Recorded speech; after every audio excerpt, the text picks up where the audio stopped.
Welcome in, everyone. Good to see you here this evening. Thanks for hopping on this beautiful afternoon, at least where I am. Definitely where I am. I'm going to go ahead and get us started on our introduction because I know that most of this presentation is going to be a lot of great info, and I want to get you all to that. So I'll get started by saying good evening and welcome to the third session of HUECU's Personal Finance Summit. We're so grateful that you all could be with us today and hopefully one more time tomorrow. My name is Sarah Scruggs and I am the Community Engagement Specialist at the Harvard University Employees Credit Union. I also have Magdalia Gomez on with me, HUECU's Community Engagement Manager, and she'll be watching out on the Q&A if there are any questions that do come in. Harvard University Employees Credit Union is proud to be Harvard University's not-for-profit financial institution, serving our community with customized products, services, and financial education, such as our Personal Finance Summit. Our sessions are being recorded and will be shared via email tomorrow afternoon. Please feel free to share these recordings with those in your circles who you believe could benefit from them. Throughout today's presentation, please do not hesitate to type in the Q&A box any questions you might have for our presenter. He'll be taking them as they come. He has pauses throughout his slides to take those in. We also have a survey that will be shared in the chat, so please let us know your thoughts on the sessions so we can continue making these programs a success. If you do fill out the survey, there will be an opportunity to be entered into an HUECU's swag box giveaway. For today's session on student loan repayment, we have Jake Northrup joining us. Jake is the founder of Experience Your Wealth, a virtual fee-only financial planning firm, helping travel-loving young families find the right balance between paying down debt, investing for the future, but also experiencing life now. He's a certified financial planner, chartered financial analyst, and certified student loan professional. Jake has been named to Investment News 2020 40 Under 40 class, a 2020 Top Financial Planner for Millennials by Business Insider, and 2021 Young Advisor to Watch by Financial Advisor magazine. He has been featured in the Wall Street Journal, Bloomberg, CNBC, Forbes, Yahoo Finance, and other publications. More importantly, Jake lives in Bristol, Rhode Island with his wife, Kaylee, and high-maintenance dog, Roxy. He and his wife are huge travel enthusiasts, and depending on COVID, are hoping to travel to Antarctica at the end of this year. Jake, we are so glad that you're here, and thank you so much for joining us. I'll hand it over to you. All right, thank you so much, Sarah, and welcome everybody. I'm going to be sharing my screen right now. Give me 1 second.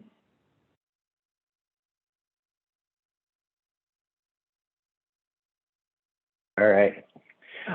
So as Sarah mentioned, I sent a PDF to Magdalia and Sarah for these slides. Student loans, just heads up, it gets pretty technical. They're pretty complicated overall. I'm going to try to simplify it as much as possible, also reframe them a certain way. But please feel free to ask questions during, right? So I'll also have some time at the end, but especially as we start going through different terms, different features, different things, please feel free to chime in, ask some questions in the question box, and I'm happy to answer those during. Also, full disclosure, my light is terrible. The reason for that is I'm actually in Aruba right now. My wife is a destination wedding planner, and I get to follow with her as her assistant, AKA I'll say a nicer word where I just do anything she says so that we can travel for free. So I'm up against like the kitchen with like the wrong lighting. So that's why everything looks bad, but hopefully the content will be good and we'll have a nice engaging session. So just first, here's mandatory disclosures that basically any financial planner needs to give. Basically overall, these are very, very general advice, but you should not rely on this for your specific situation. This is all educational. Obviously talk to someone before applying this to your own financial life. So here's our agenda. Real quick, I'm going to talk a bit more about me, my firm, and then give an overview about the different loan types and repayment plans. Then we're going to go through a framework for when you think about repaying your loans, right? So when you're in school, I purposely don't spend too much time when you're in school because they're in grace. There are a few decisions we can talk about, but really it's going to come into when you graduate and you start paying these suckers down, like how do you think about it, right? And then we'll also talk through how major life events impact your student loans, and then we'll wrap up with a Q&A. I'm going to shift my camera real quick. All right, so real quickly, as Sarah mentioned, my name is Jake Northrup. I'm the founder of Experience Your Wealth.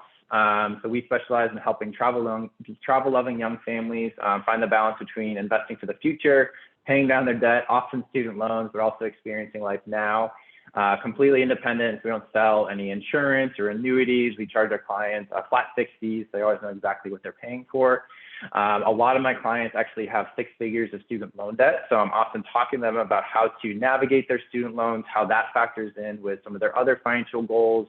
How do you talk to a partner about the debt that you often have, while also wanting to live your life now. So as Sarah mentioned, my wife and I love to travel. That's why you see a picture of us in Egypt. To us, this is how we experience our wealth overall. So before we dive into the actual repayment strategies, I'm going to review the types of loans and repayment plans. Unfortunately, as I mentioned, this is confusing as hell, which is why I have a super corny picture of this right here. I try to add in as much humor as possible into these presentations, but funny memes are really not high quality, so I have to sacrifice that overall. But I want to try to add some color, make it so it's really relatable in terms of the content, because it does get pretty technical, but I'm going to try to keep it pretty high level overall. So first off, I want to distinguish federal versus private loans. So if you see the blue, we're going to start on the federal loans. So if you're unsure if you have federal loans, you can go to studentaid.gov. You can think of this like a credit report for your federal loans. So you might have loans at a loan servicer like Great Lakes or Nelnet or FedLoan, but studentaid.gov is going to be that record for all your student loans. So federal loans have the name direct or FEL on them. So these interest rates are set by the government. Almost all the loans are fixed rate overall. So you can see each year what loans were overall.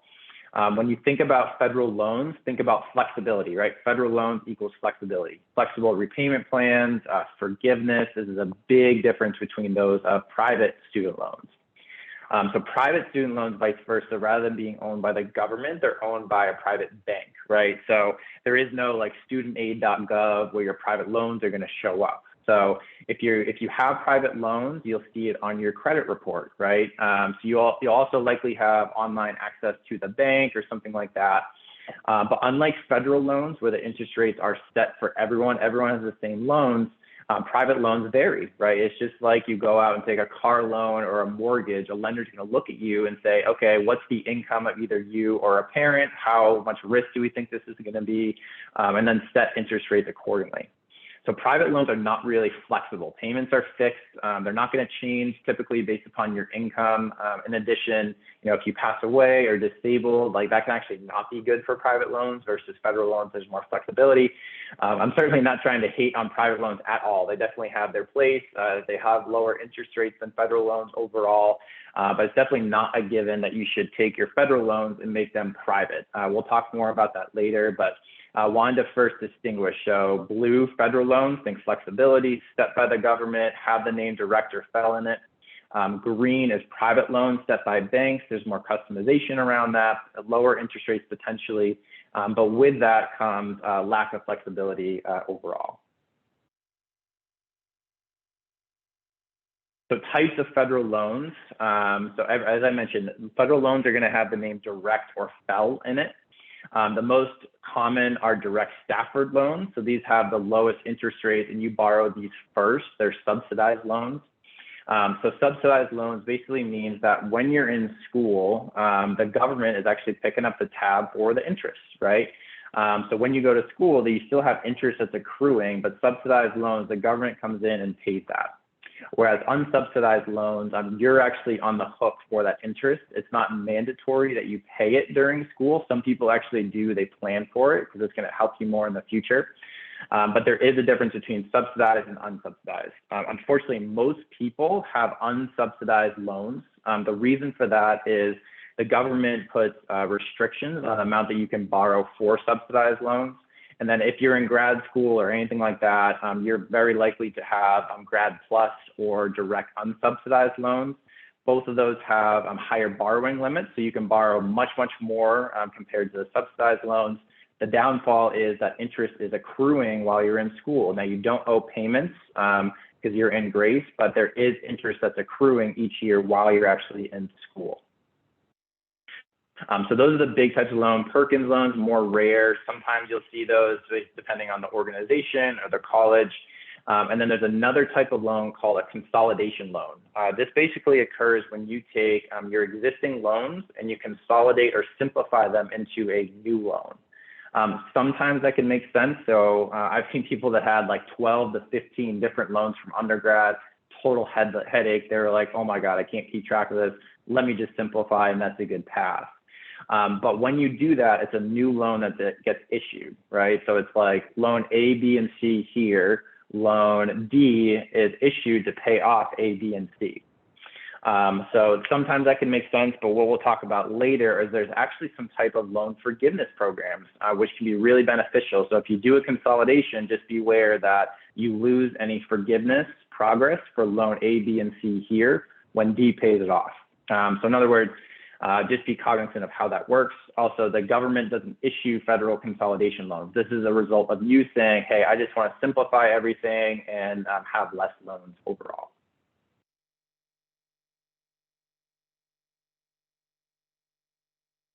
All right, so types of repayment plans.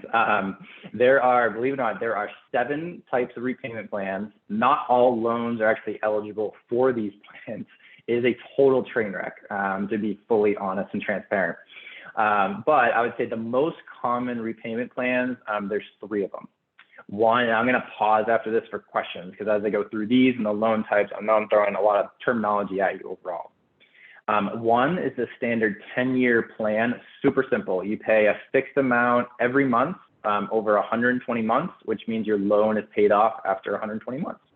Sounds pretty simple, right? But the downfall is this can be a really high payment depending on your loan balance. So, you know, if you're in med school or law school or any type of grad program, you're probably looking at, you know, 100K plus of student loans. So that bill can be pretty high. So, you know, if you're just starting a job or you have other goals in life, you don't want to have all the money going towards those loans. So this definitely has its place, but I wouldn't say this is always the given for where you want to go. So if you want to have a bit more flexibility in terms of the amount that you pay, you can enroll in something called an income-based repayment plan. So in other words, in these plans, it ignores your student loan balance, right? So if you have 500K of student loans and someone else over here has 50K of student loans, if both people earn 80,000 of income, they're going to have the exact same payment per month, right? So income-based repayment plans, they're only based upon your income. They're not based upon the loan balance, right? So this is good because it gives you a bit more flexibility into how much you can actually pay. So the 2 most common types of income-based repayment plans, one is called pay-as-you-earn, P-A-Y-E. Essentially what this means is you pay about 10% of your income after a few deductions, and there's a maximum payment amount, right? So like think about a doctor, for example. If you're in residency and you're not making 6 figures yet, you could be paying a certain amount based upon your income at that point. And that leads to a next key point is there's no maximum payment above the 10-year repayment, right? So let's say you go from 50K to 300K. It doesn't mean that your loan balance is going to your loan payment is going to absolutely skyrocket. You'll be limited by the amount that you would have paid under that 10-year plan anyway. So remember that. So that's why I highlighted it with pay as you earn. There is a cap there, and that's something that you want to factor in. Unfortunately, though, not everyone can borrow these. You had to not have loans prior to 2007, and you had to borrow after 2011, right? Makes 0 sense. So that's why the government created a new plan that's called Revised Pay As You Earn. And one thing I wanted to note on Pay As You Earn, you'll see I highlighted this here, is if you are married, you can exclude your spouse's income if you're filing taxes separately, right?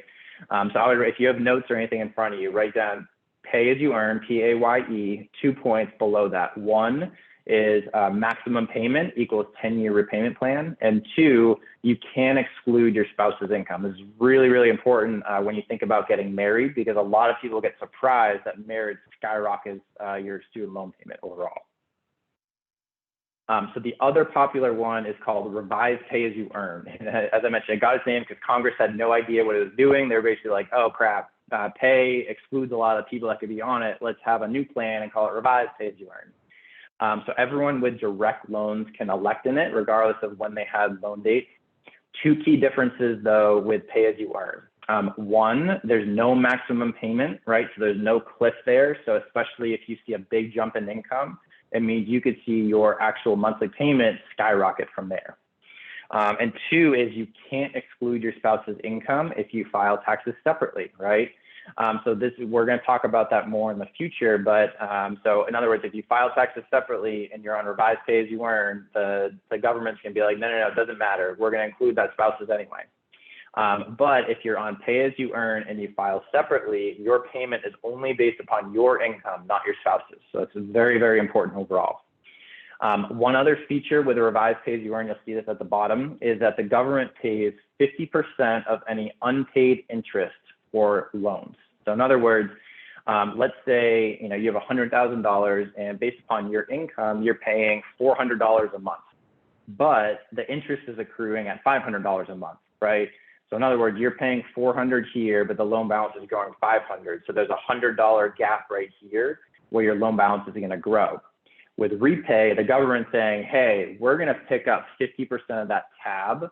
So they're going to pay $50 towards that. So your loan balance doesn't grow as much over time, right? So it's a difference between pay as you earn. It's confusing as hell, but there are some pros and cons to each of those overall. So I'm going to pause there. I think I saw a question come in. Someone said my sign-on bonus could pay back my student loan in entirety. However, should I wait to pay back my loan in full if I can use my bonus to invest in the stock market and earn a higher rate of return compared to loan interest rate? Awesome question. I would say let's wait on that because we're going to talk through like how you think about paying down your loans, whether you're going to be paying it down as fast as possible, whether you're going to be doing it both some flexibility or if you're actually going for one of the forgiveness programs. But feel free, if I don't answer that, drop it in the chat again, and then I'll be sure to address that. Any other questions though related to the repayment plans or loan types before I go on? There's sort of like that baseline understanding that you want to have before we build upon some of that.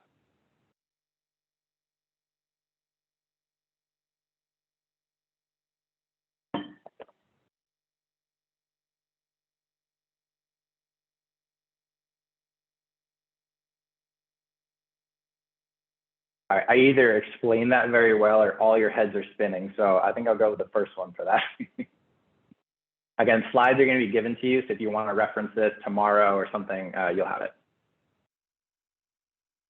So then you think about how payments are allocated, right?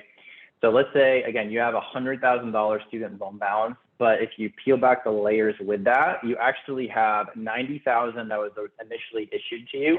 And then you have $10,000 of unpaid interest, right? So that's like the interest that was accruing, whether you were in school or your interest charge is higher than your payments. When you make payments, this is super important. It first goes to unpaid interest. It doesn't go to principal, right? So some people think, ooh, let me get ahead of my student loans and all payments are going to go towards principal. No, that's not the case, right? So if you make an additional payment than what's required, it's going to go first to that $10,000 and not to the $90,000. The good news, however, is that interest is not charged on that $10,000 bucket, right? So the interest totally grows separate over here. In other words, you're only getting charged interest on the $90,000 of principal, not on the $10,000. So it's actually not the end of the world right there. Now you have to be careful because there's something called interest capitalization. What this means is that that $10,000 gets, oops, sorry about that. That $10,000 gets added to the $90,000 principal. Now it means that you're getting interest charged on $100,000 instead of $90,000, right? So this is the #1 area where loan servicers screw up and actually get sued, is they either give bad advice or they inadvertently tell someone to do something wrong, and then that unpaid interest gets added to the principal. So this occurs whether, when you graduate, for example, grace period, like it just gets added. That's how it works. There's not much to do unless you paid off some of the unpaid interest prior to graduating. That's something that a lot of people do while they're in school, is they say, hey, I know I don't have to make payments right now, but let me try to make payments towards that unpaid interest. I think that can make a lot of sense if you have that cash flow to actually do it overall.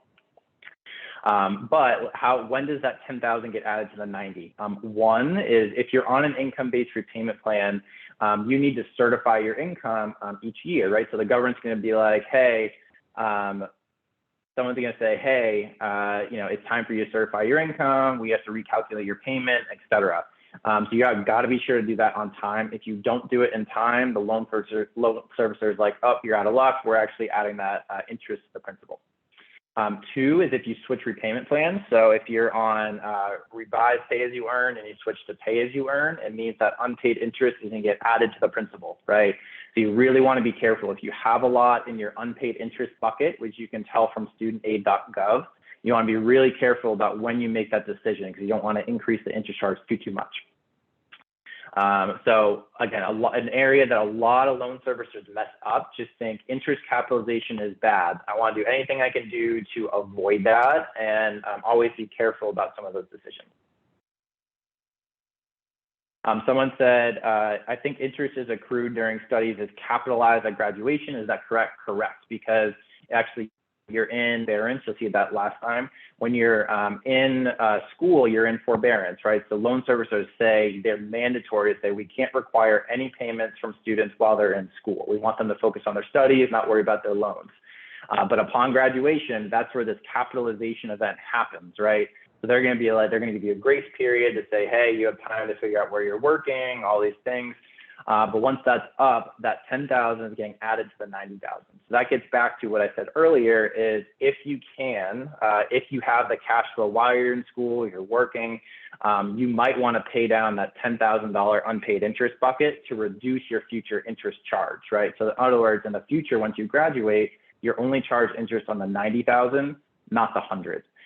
Really, that's going to fall into, we'll talk about in a minute, which camp that you fall in when it comes down to student loans. Thanks, Jake. I'm just going to clarify a little bit because I know they asked specifically for our loans at HBCU. So for our loans, you do have that grace period that Jake mentioned, and we do actually recommend that, pay that interest before it capitalizes. So we give you 6 months to do so, and you'll have that information through the UAS account where you can see it. But we definitely encourage you pay that for our loans, for all loans, but it's specifically for us. But that's something that we always recommend is to pay that interest before it does capitalize. Thank you, Jake. Yeah, super helpful. I didn't know that was a specific loan for Harvard Credit Union, so it's good to know. All right, so then when it comes to certifying your income, right? So as I mentioned, when you're on an income-based repayment plan, you have to certify each year. Super important for you to do that. But what many people actually don't know is you can actually recertify your income early if you experience a drop in income, right?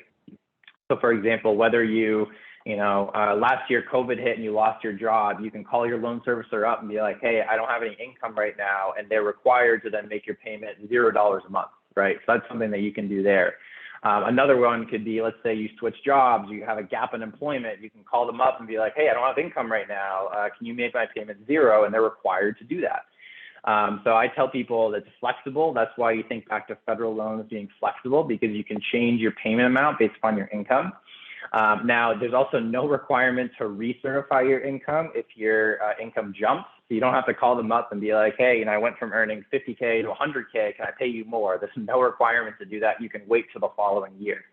But it sort of works backwards, where if you're earning 100K and then you went to 50K, then you might want to say, all right, let me look at this, and maybe I want to pay less towards my student loans right now.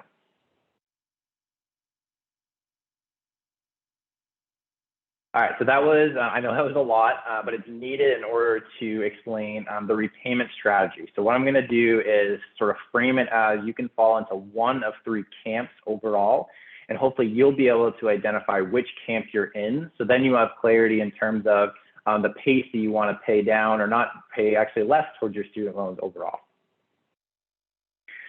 So camp one is you pay down as fast as possible. So this might go back to the question of you got a sign-on bonus and you can pay it down, or you just want to do a private refinance and pay it down, right? So if you're in camp 1, you probably want to be paying it down. Camp 2 means you want to pay them down, but you want to be a little bit flexible. We'll talk through how that works. And camp 3 is actually pay as little as possible and go for forgiveness. That can be kind of scary, but honestly, when you see the numbers, you can be like, oh, damn, like that actually saves a good amount of money overall. So we'll talk through when that situation makes sense for you. Someone asked, will you have a recording for this? Yes, this is being recorded, so you can always revisit it. So camp 1, pay down as fast as possible if this criteria applies to you. Number 1, your income exceeds your loan balance. So if you're earning $100,000 and you have a $20,000 loan payment, you definitely want to be paying that down, right? Forgiveness can be unlikely. Your income is steady. In other words, you're not in sales, you're not starting a business, like what that paycheck is coming in per month, you can plan finances accordingly. Next is your loans have high interest rates. I'd say like over 5% or so. And the reason for that is paying down debt is like a guaranteed rate of return on your money. So you'd rather, be paying down debt at 5% rather than keeping money in your savings account earning 0.5% maximum, right, overall. 4 means you have a sufficient emergency fund. So this means you have at least 3 to 6 months of living expenses saved up in a bank, right? Not investments, in a bank. So back to the question related to a sign-on bonus, I would say, yes, it probably makes sense to pay off your student loans if you're in this case, as long as you have a sufficient emergency fund, right? Yes, sure, you can have the argument of, can I make more money if I invest over the long term? Sure. But honestly, debt is emotional. There's also that drain on you. And I think being debt free, it opens up a lot of options in your life. It opens up a lot of options in your career. So I place a lot of emphasis on the emotional side of finance, not just what the numbers say overall. So I would say if this sounds like you, probably makes sense just to bang away the debt.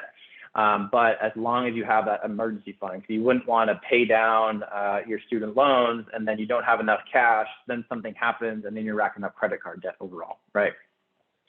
Lastly, is there's a low opportunity cost with the money. We'll talk about what that means in the future, but overall, like 1 through 5, you likely want to pay down. You could also explore refinancing. I'll talk about in the next slide overall.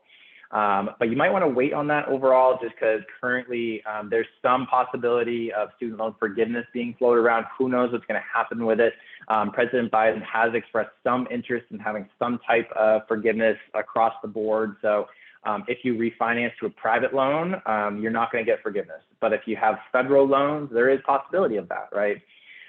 So with some help or an online calculator, what you can do is actually run a net present value calculation, which means like, hey, if I'm paying off my federal loans at 5% here versus paying private loans at 3% over here, what's the savings in today's dollars, right? What does that do over the life? I had a client who had about $30,000 of loans, and we did that. And basically what it came out to was if he refinanced, he saved about $2,000 in today's dollars. But he felt like that wasn't worth giving up the flexibility features of federal loans over here. So he preferred to keep the loans federal, right? So it doesn't always make sense to private refinance, but it might in that case. So how do you refinance? As I mentioned, first, I'd probably wait for a little bit and see how things change overall with regulation and some of the legislation. One of the questions came in, if I have a private loan and then loan forgiveness doesn't impact me, correct. So it would be extremely hard, I think, for President Biden and his administration to forgive private loans because they don't have the regulation over how the banks are lending theirs. But if it's federal loans, they have that possibility overall. So where can you refinance? I have zero affiliation with like any of these companies or anything like that. Just from my experience, this is where I think it's the best place to do it. Number 1 is Student Loan Planner. You can Google them. They have a link. We'll talk about them later because they actually do one-off student loan reviews for people too. I think they're a great company. But they basically have a link in there that all these banks give cash offers and better interest rates if you refinance through them. So that can be a good place. First Republic's another one. They're the lowest interest rates I've ever seen, but they do require you to do banking with them. So they require pay stubs to come in, paychecks to come in, having a $10,000 cash minimum there. So there is that catch there. But if you're falling into Camp 1, these are some really, really good resources for you. Sometimes you are able to customize your repayment terms. So whether it's like 5 years to 20 years, you can sort of pick the dates and pick the payments that works for you overall. So that's one option. Another one too is if you already have private student loans, it almost always makes sense for you to refinance now. Why? Because when that loan was issued to you, you were probably in undergraduate or you're in graduate school. A bank had no idea what your earning potential was or anything like that. So therefore, they probably put a really high interest rate on you.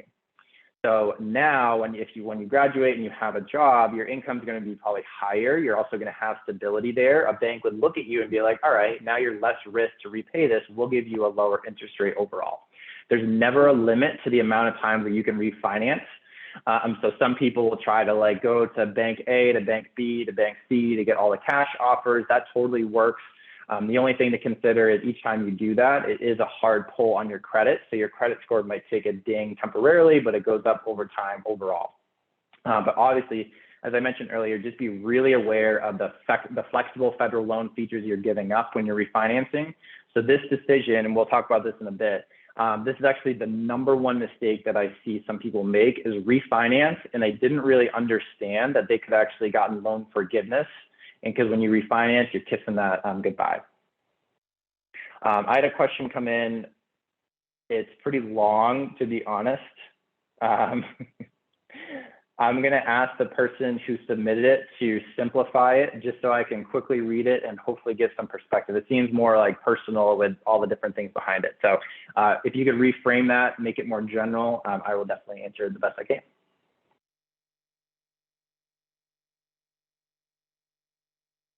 All right, so then camp 2 is pay down with flexibility. Why would you do this? #1, still, your income is still greater than your loan balance. So maybe it is a little closer. So let's say, you're earning 100,000, but your loan balance is 80,000. Then you're kind of feeling like, yeah, that's pretty close overall. Your income might be more variable too. So whether you're starting a business, you're in sales, like you have other things on the horizon. Another thing might be your loans have low interest rates, so maybe lower than 5%. So you might have lucked out, went to the right school or right school at the right time when interest rates are pretty low. Next, you might not have that 3 to 6 months saved up in a bank account. So I would really focus in on building up that emergency fund before you're looking at paying down some of the student loans. I think most importantly is there's a high opportunity cost with that money. So you might have some other goals on the horizon, like buying a home or traveling or paying for a wedding or starting a business, contributing to a 401k. In other words, there's a lot of other things that you'd be doing with that money. Sometimes it will make sense to pay down your student loans, but sometimes there's more weight that you can put on some of those decisions that's going to have a greater impact over your life, right? So you always want to say, what's the opportunity cost of the money that I'm putting towards doing a refinance and paying more? Am I comfortable with that? What am I going to be most happy with, right? So the best decision might not be the one that grows your net worth the most. It might be the one that actually just gives you the best life possible, right? So that's where I put a lot of emphasis on that opportunity cost. So if this sounds like you're resonating with some of this, it sounds like, yep, that's probably me. You probably want to enroll into an income-based repayment plan, likely pay as you earn or revised pay as you earn overall.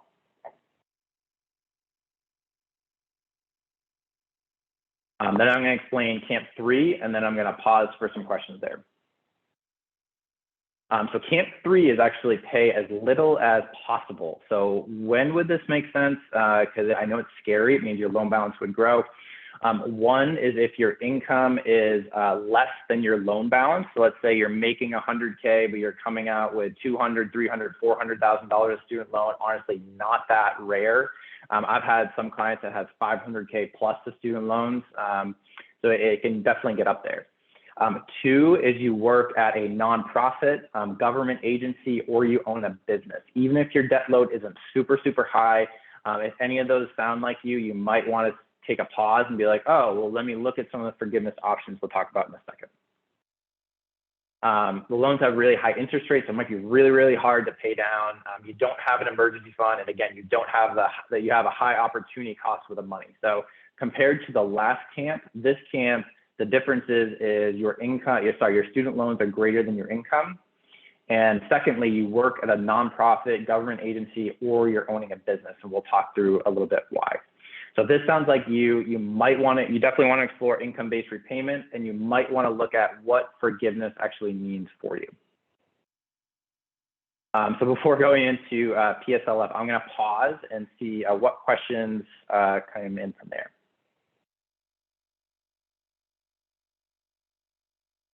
All right, so one person said, is it less expensive to choose a 5-year loan now and then refinance to 10 years, or choose a 10-year loan now and then pay it faster in 5 years? I think you'd have to run the numbers. I think a big part of that is going to come down to your cash flow. Do you have the cash flow to support it right now? What other goals do you have, whether it's buying a home or something like that? So when I think about refinancing and I think about the terms, you really got to look at what type of terms and what type of payment it is. I put more emphasis on the monthly payment because you could always pay more and then pay less in the future. So I typically lean on the side of, when you're doing a refinance, maybe extend it a little longer because your income is going to grow over time. Your financial circumstance is going to grow over time. So it's always usually easier to start a little longer, and then you can refinance shorter if you want to get that sucker down. Another person asked, I'm a parent who's paying student loans I borrowed for my son. Does the equation change or the same apply to me? Really good question. So that means you have Parent Plus loans, most likely if they're federal. It's same thing with you, same thing with these camps, same way to think about it overall. There is a little bit complexity with Parent Plus loans. It means you're, instead of repay and pay as you earn, the only income-based plan that you can be on is something called income contingent repayment. I'm not making these up. I know it sounds ridiculous. But you need to talk to someone, read a little about it, but the framework for how you pay it down applies to you. Also, some of the things we're going to be talking about in a second applies to you as well.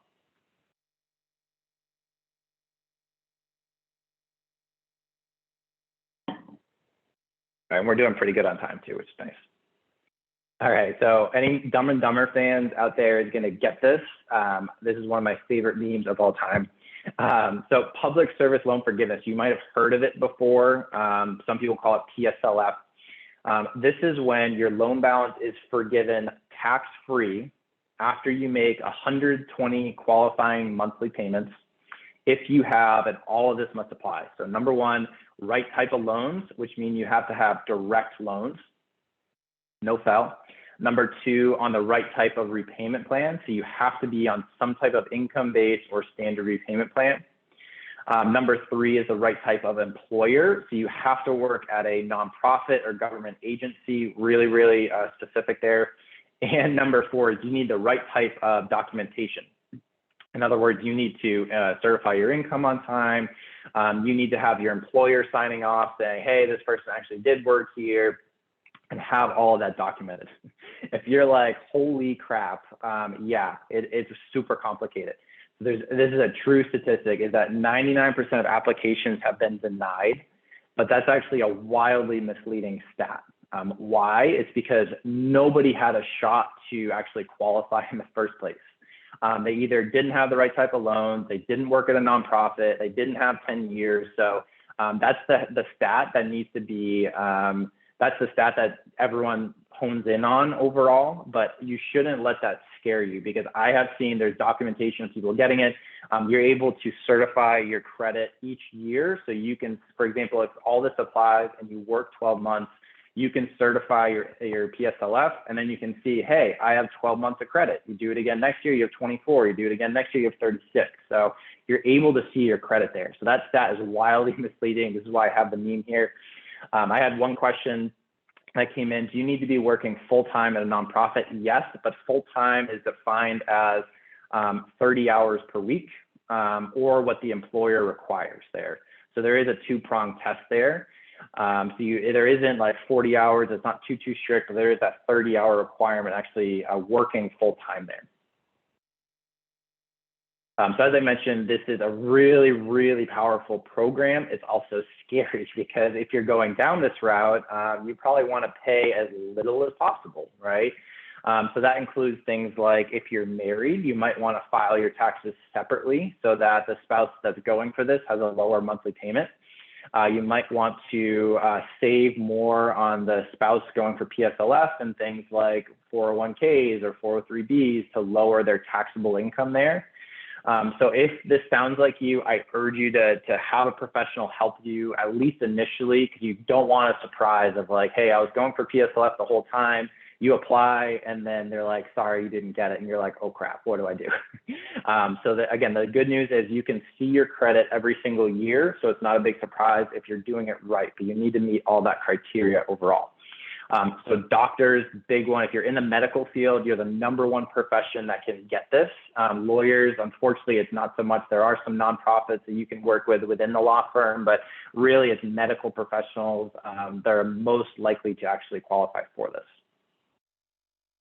Teachers as well, too. Teachers, too. So here's an example. If you're like, oh my God, this sounds so complicated, why would I do it? This is an actual example that I did for one of my clients. So my client was a doctor. He had $415,000 student loan balance from med school, right? He worked at a hospital. So the question was, what is the value of public service loan forgiveness? So what you can see in this chart, without going through all of this, you see that $250,000, that's the net present value of payments. Basically what I showed was based upon your income and based upon being on this plan, meeting all the criteria, if you wrote a check today to pay off all your loans, it's worth about $250,000 in today's dollars to completely get rid of your loans that are actually worth $415,000, right? So in other words, going through the strategy, he paid a total of $250,000, but his loan balance was $415,000. So if you take $415,000 minus $250,000, PSLF was worth $175,000 to my client, right? So I'll let that like soak in. That can be a huge, huge amount. If you're thinking about it, you're doing the right thing. So one of the #1 mistakes that I see people make is refinance their loans when they didn't actually realize they had significant progress towards loan forgiveness in the first place. So you always want to be cognizant of that overall. Again, don't let that 99% statistic scare you. It can be done. You just want to be careful doing the right things overall, but you should at least run this analysis. It also factors in too about where you work, right? I always tell people you shouldn't go work at a nonprofit if you're not happy just to get your loans forgiven. Like it's 10 years, a long time, it's not worth it. But if you're more called to a nonprofit or you're going to go there anyway, and that's actually really positive for your student loans too. So, don't do it just because you want to get your loans forgiven. It's just not worth it in the end. But if you're going to be there anyway, or at a government agency or the Peace Corps or something like that, you want to at least evaluate if this is feasible for you or not, and then make an informed decision about whether you want to pursue it overall. So I'm going to pause there just in the interest. I'll give maybe a minute or so to see if any questions come up from that.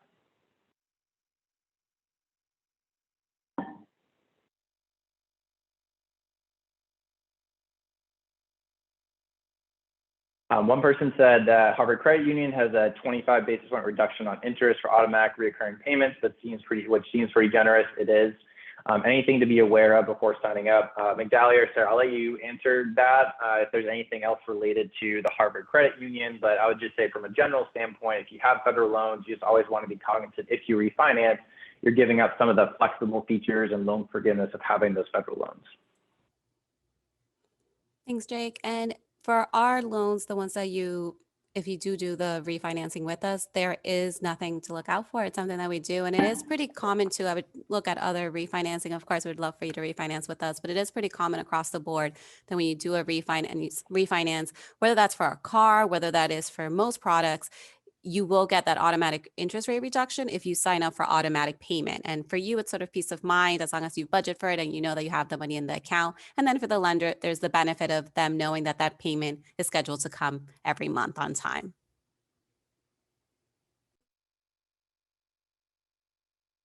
Awesome. Thanks so much for chiming in there. So next program we're going to talk about is something called taxable loan forgiveness. So it's more complex. Not a lot of people know about it. But instead, unlike public service loan forgiveness, you can have your loans forgiven, but you're actually taxed, at least under current administration, on the balance that's forgiven. So when does this sound like you, if your student loan balance exceeds your income, you at least want to consider this and how that factors in. So as with PSLF, you need the right type of loans. This time you do see the FFEL loans qualify for this overall. And you do need to be on an income-based repayment plan for over 20 to 25 years. It's a long time to do. And also under the current administration, let's say you made payments for 20 to 25 years, and at the end of it, you still had a loan balance of 200K. Under current tax law, you're taxed on that 200K. So that's something called a tax bomb. But the administration just came out, and that tax bomb is eliminated up until 2025. So that might be a good precedent for the future to possibly eliminate that as more people go down this route.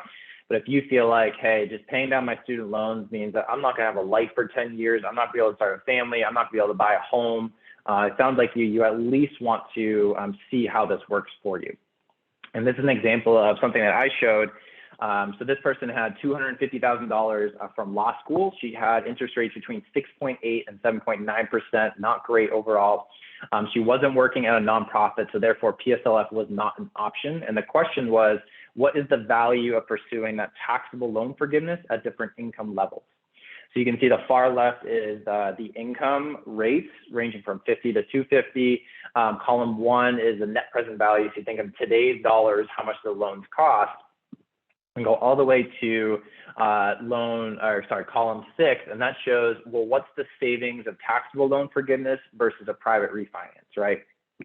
So what I was able to show her was, if you're making about 150, actually does make sense to go for taxable loan forgiveness. You're going to come out on top. If you're making 200 to 250, yeah, it might make sense to look at private refinancing, but that should be a dynamic decision overall, right?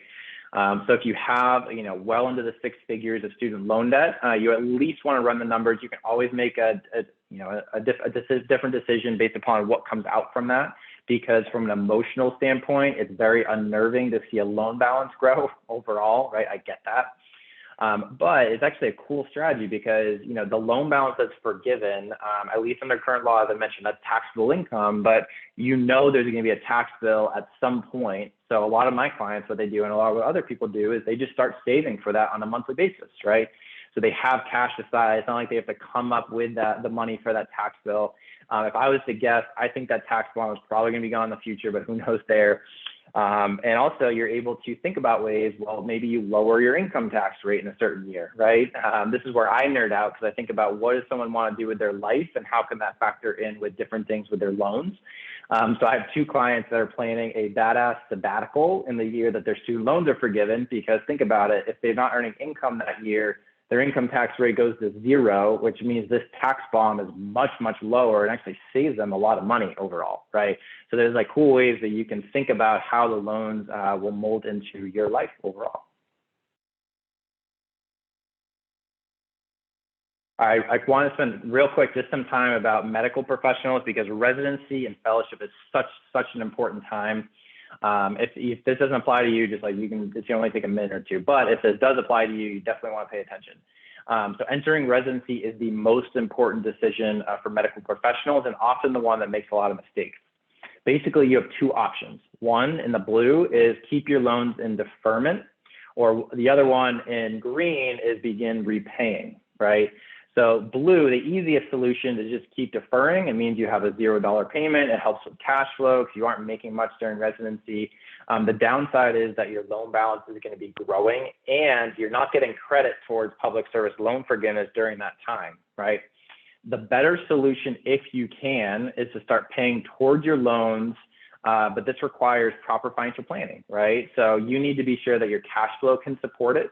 And the likelihood is you're going to be at a teaching hospital that's a 501c3, and you can get progress towards PSLF while you're in residency, right?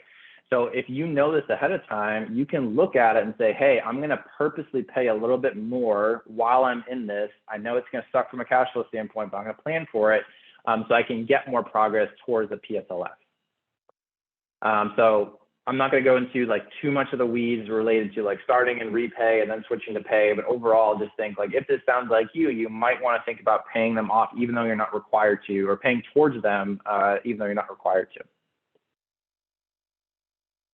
And then there are different loan forgiveness programs for professions with doctors and teachers. There's all these state ones in general.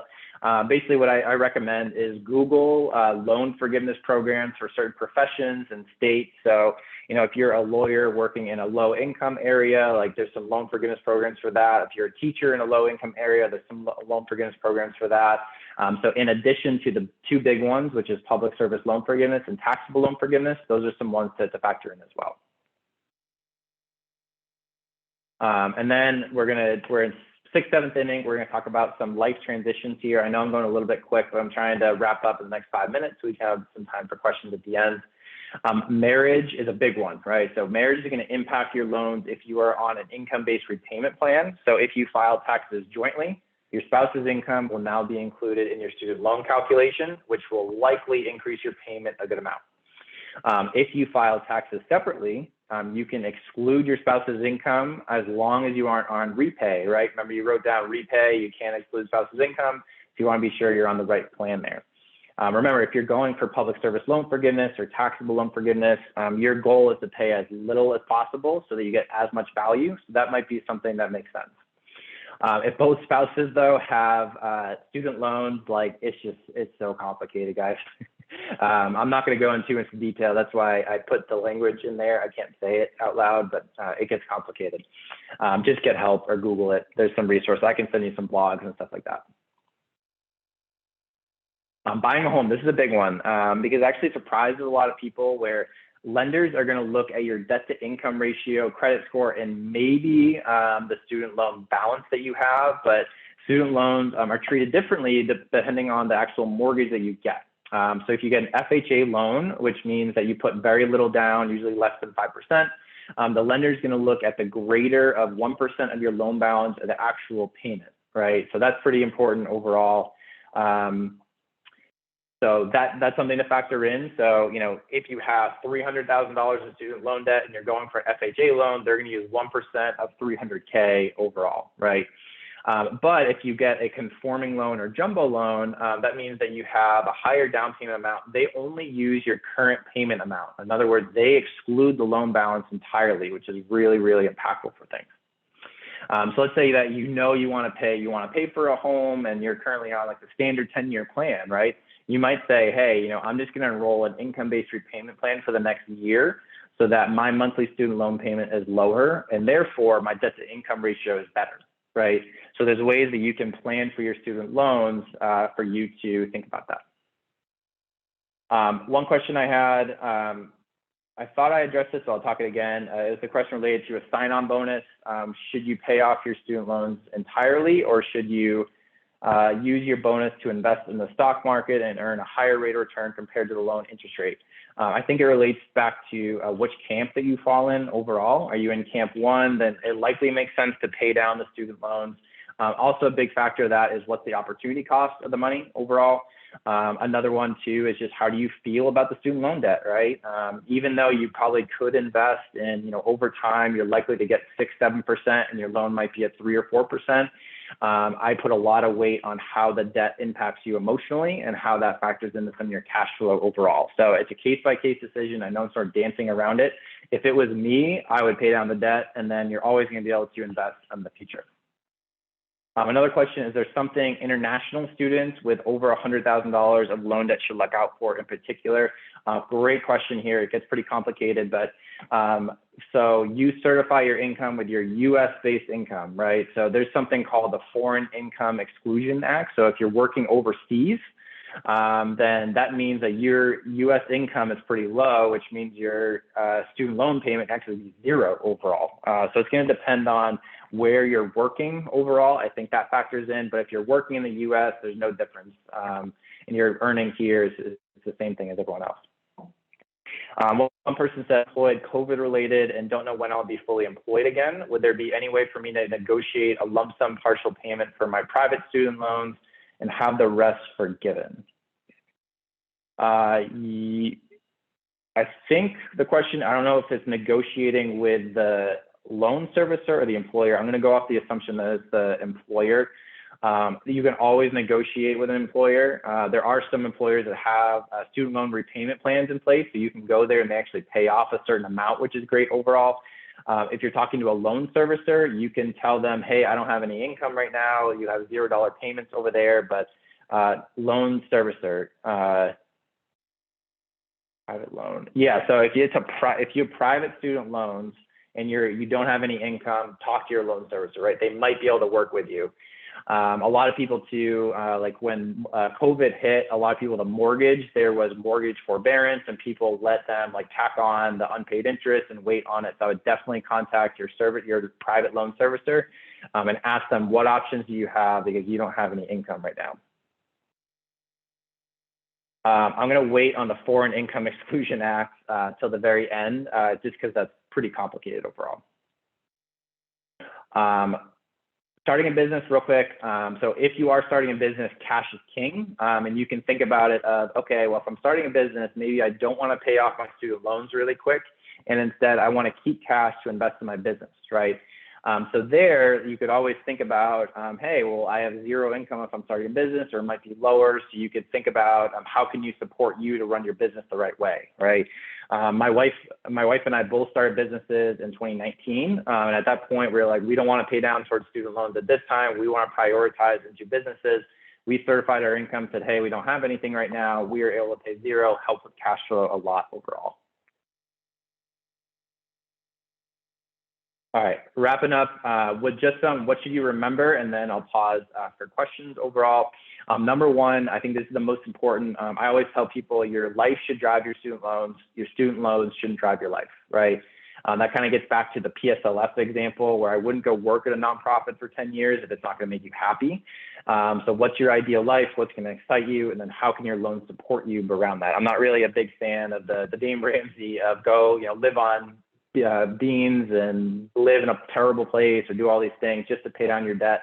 I think life is too short. You want to enjoy it. You can always figure it out with proper financial planning.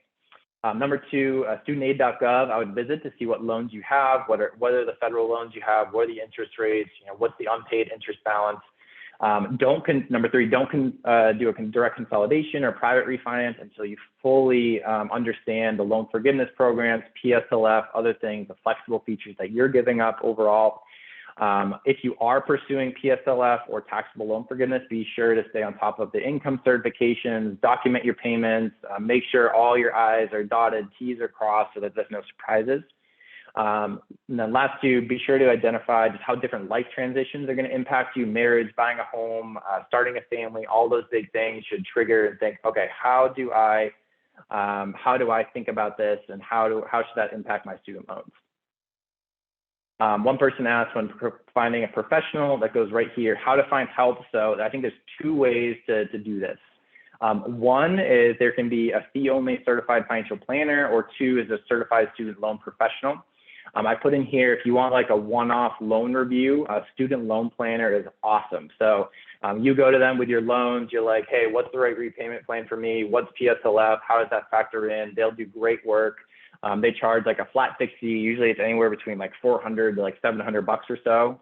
But what they're not going to do is say, okay, well, you want these other things in your life, and how do you talk to your spouse about money? And oh, you have kids over here. So that's where a comprehensive financial planner will help. So they'll look at your student loans, but they'll also look at everything else in your life as well. And a few resources for that. One is XY Planning Network. These are all fee-only financial planners, right? So they don't sell any insurance. They're not with a bank. They're not with anything like that. Another one is Fee-Only Network. So that's more like local, same with the NAPFA ones. There's links in here. I usually say XY Planning Network's the best because it's usually millennial financial planners all over the nation. You're able to see niches, you're able to see who you vibe with best and everything there. But hopefully this was a good reference. So if you're like, hey, this is complicated, I want some help, how do I find it? Hopefully this will point you in the right direction overall. And then in terms of if you want to stay in touch with me, you can check out my website, www.experienceyourwealth.com. I'm happy to answer any questions you have via email if something got too complicated. Facebook, so I try to post there. I'm on Instagram, LinkedIn, etc. So if you want to stay in touch there, that's a great place to find me. I try to write a lot about student loans as well as other financial planning topics overall.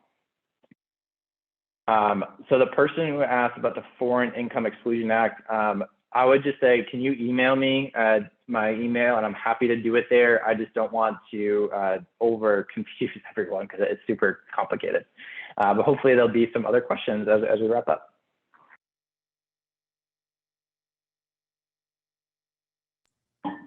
Thank you, Jake. As we wait for additional questions to come in, as my hair does this funny little look like a rooster for a moment, but as we wait for additional questions to come in, I just want to first off thank Jake for today's presentation. I've had the honor of having Jake as a professor at BU, and he is amazing, as you can all have noticed and have been able to witness. I did drop Jake's website on to the chat, so if you'd like to check that out, we also will include it in the email that we will send everyone.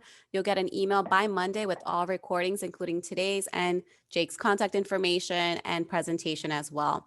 And as a reminder, the last summit session is tomorrow. It's at 1 p.m., the same link, and it's with our CFO and our branch manager going over the banking fine print. I don't see any other questions at this time, which doesn't surprise me, Jake. You did a great job explaining very, very complicated information. And as someone who used to work in financial aid for many years, you did a wonderful job. It's not easy. It's not, unfortunately, just the whole program is complex overall, but hopefully able to give some people some actionable takeaways and know, like, if it is complicated to you, don't feel bad about it. I had to go through like specific advanced training to do it. When I was going through it, I was like, oh my God, what is this? So hopefully that gives a more peace of mind to everyone. Well, thank you again, Jake, and everyone, virtual round of applause to Jake. And I hope now you're able to go out and enjoy the rest of Aruba. And thank you for taking an hour out of your work to come help us, because, you know, assistant to your wife sounds like a fun job right now. Yeah. I just do whatever she says, as a good husband does. It's my second job, as I joke. But yeah. Thanks again for Migdalia and Sarah for inviting me. Hopefully you all found some value from this. Like, just so you all know, they put on such good programs. I've talked to other colleges, but they go above and beyond in terms of educating you all and giving you some awesome resources. So you should feel lucky to have them in your corner. Thank you. And we hope everyone has a wonderful evening, and you'll get the recording by Monday next week. Thank you. Thank you, Jake. Hi, everybody.